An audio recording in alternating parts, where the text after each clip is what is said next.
Yes. चलिए आप लोगों का मैं फिर से एक बार परीक्षा मंथन की विधिक कक्षा में स्वागत करता हूं।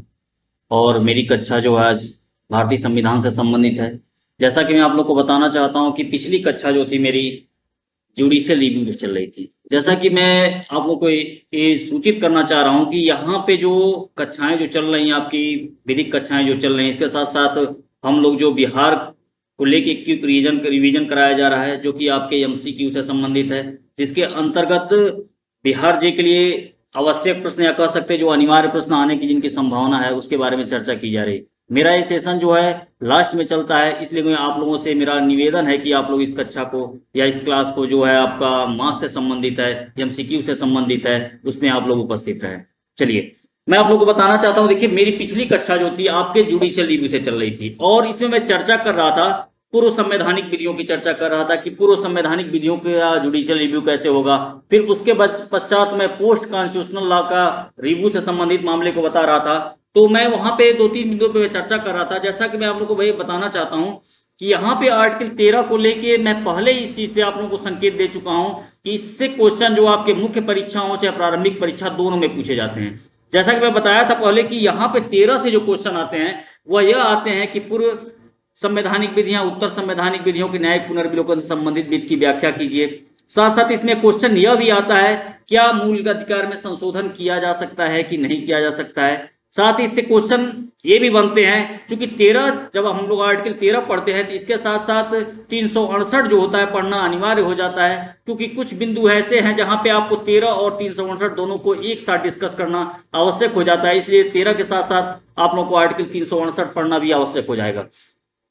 तो मैं यहां पे चर्चा कर रहा था कि उत्तर संवैधानिक विधियों की बात मैं कर रहा था, और इसके पहले जो मैं चर्चा किया हूं पूर्व संवैधानिक विधियों की चर्चा कर चुका हूं। और यहाँ पे जो उत्तर संवैधानिक विधियों यानी कि पोस्ट कॉन्स्टिट्यूशनल लॉ के रिव्यू से संबंधित जो मामला है, यह आपका मैं पहले ही बता चुका हूं कि आपके 13(2) में बताया गया है। यहाँ पे 13(2) में विधि की बातें की जा रही हैं। यहाँ पे प्रावधान यह किया गया है कि राज्य कोई ऐसी विधि नहीं बनाएगा, राज्य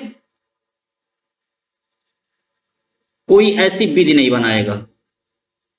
कैसी विधि नहीं बनाएगा? जो मूल अधिकार को छीनती हैं अथवा न्यून करती हैं। पहले यहां पे आज्ञापक कर दिया गया राज्य के लिए पर एक कि ये राज्य कोई ऐसी विधि नहीं बनाएगा जो मूल अधिकार को छीनती हैं अथवा न्यून करती हैं। इसके साथ साथ हम जब 13(2) के दूसरे भाग पे पहुंचते हैं तो यह कहता है कि मूलाधिकार के उल्लंघन में बनाई गई विधियां जो होती हैं उल्लंघन की सीमा तक शून्य होती हैं। मूलाधिकार के उल्लंघन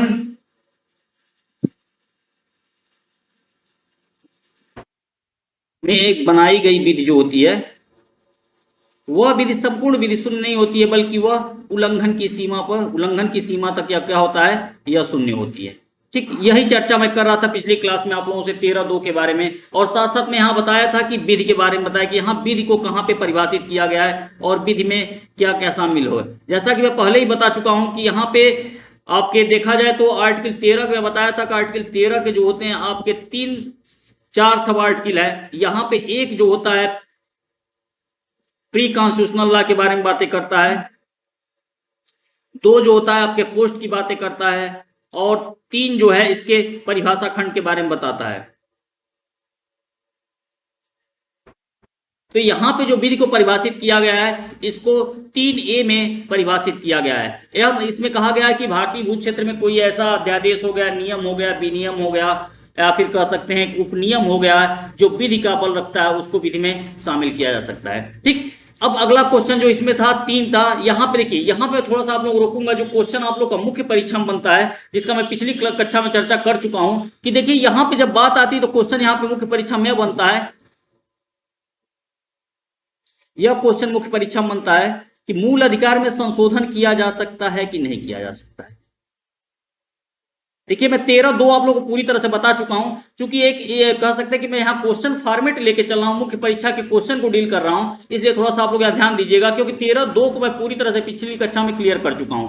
अब अलग तरीके से यहाँ पे मुख्य परीक्षा में क्वेश्चन बनते हैं कि मूल अधिकार में संशोधन किया जा सकता है कि नहीं किया जा सकता। इससे संदर्भ इस प्रश्न को मैं ध्यान में रखते हुए यहाँ पे प्रश्न को हल करूंगा। तो यहाँ पे प्रश्न बनता है कि मूल अधिकार का संशोधन किया जा सकता है कि नहीं किया जा सकता?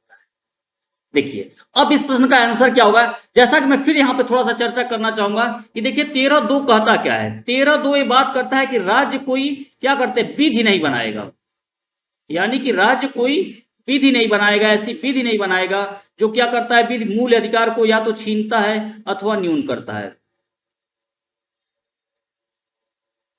छीनता है अथवा न्यून करता है। दूसरा इसका भाग में बता चुका हूं इसमें कि अगर बनाता है तो क्या होगा, ऐसी विधि जो होती है उल्लंघन की सीमा तक क्या होगी, उल्लंघन की सीमा तक यह शून्य हो जाएगी, उल्लंघन की सीमा तक क्या हो जाती है, शून्य हो जाती है। ठीक ठीक ना। अब देखिए यहां पे प्रश्न उठता है कि विधि की बात कर रहा है कि अब राज्य कोई ऐसी विधि नहीं बनाएगा, जैसा कि यहां पे मैं बता चुका हूं कि यहां पे जो विधि की परिभाषा दी गई है वह परिभाषा जो है यहां पे कह सकते हैं कि 13(3) जो है 13(3)(a) के अनुसार जो यहाँ पे यह विधि का तात्पर्य यहाँ पे यह होगा। लेकिन प्रश्न यह उठता है कि यह कि राज्य कोई विधि बना ही नहीं सकता है जो मूल अधिकार को छीनती है अथवा न्यून करती है। तो अब यहाँ पे प्रश्न यह उठता है, क्या यहाँ पे संसद जो होता है संविधान में संशोधन करके, या कह सकते हैं 368 के अंतर्गत क्या कर सकते हैं, संशोधन करने के पश्चात भी क्या मूल अधिकार में किसी प्रकार का संशोधन नहीं किया जा सकता है? क्योंकि यहाँ पे 13(2) पूरी तरह से अज्ञापक है, कहता है कि राज्य कोई ऐसी विधि बनाएगा ही नहीं जो मूल अधिकार को छीनती है अथवा न्यून करती है।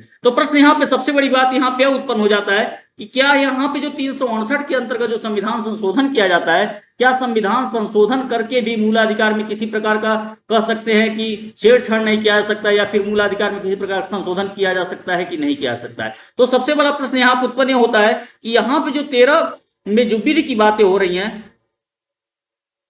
13 में जो यहाँ पे विधि बताया गया है, तो विधि का मतलब तो आप लोग जान लीजिए यहाँ पे 13(3)(a) वाली विधि है। लेकिन प्रश्न यहाँ पे यह दूसरा उत्पन्न हो जाता है कि क्या यह जब यह प्रश्न कह सकते हैं कि 13(2) सीधे में आपका अज्ञापक रूप से बताता है कि मूल अधिकार को छीन कोई ऐसी विधि राज्य नहीं बनाएगा जो मूल अधिकार को छीनती है अथवा न्यून करती है। अगर बनाता है तो उल्लंघन की सीमा तक शून्य होगी, अर्थात 13(2) के अनुसार राज्य कोई ऐसी विधि बना ही नहीं सकता है जो मूल अधिकार को छीनती हो। ठीक ना। तो अब प्रश्न दूसरा यहाँ पे उत्पन्न होता है यहाँ पे कि क्या यहाँ पे ऐसी स्थिति हो सकती है कि विधि के अंतर्गत क्या संविधान संशोधन भी शामिल है? यहाँ पे प्रश्न देखिए, यहाँ पे प्रश्न उठ जाए, क्योंकि यह प्रश्न यहाँ पे ही उत्पन्न होता है कि ठीक है, सामान्य एक नियम जो बताता है इसके अनुसार तो राज्य कोई विधि नहीं बनाएगा। लेकिन प्रश्न यहाँ पे दूसरा यह उत्पन्न हो जाता है कि क्या संविधान संशोधन करके भी क्या मूल अधिकार में किसी प्रकार का संशोधन हम नहीं कर सकते हैं? तो अब प्रश्न यहाँ उठता है कि क्या विधि के अंतर्गत आपका संविधान संशोधन भी शामिल है?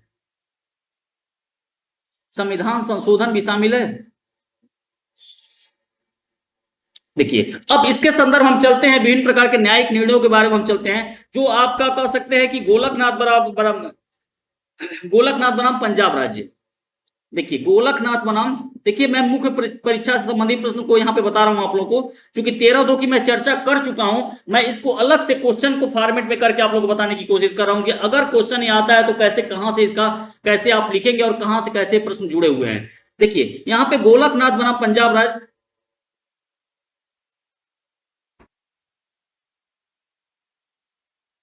देखिए इस बात में डिसाइड किया गया कि यहां पे विधि के अंतर्गत जो होता है,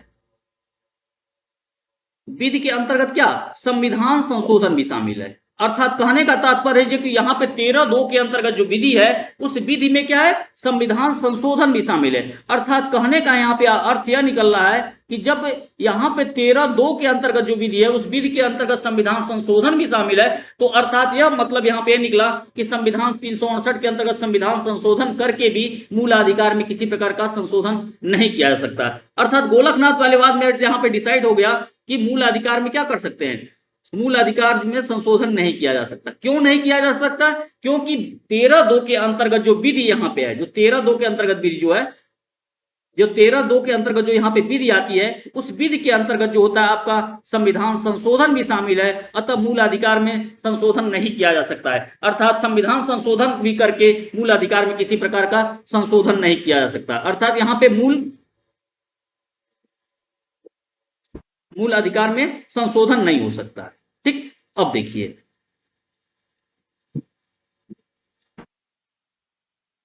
संशोधन नहीं हो सकता।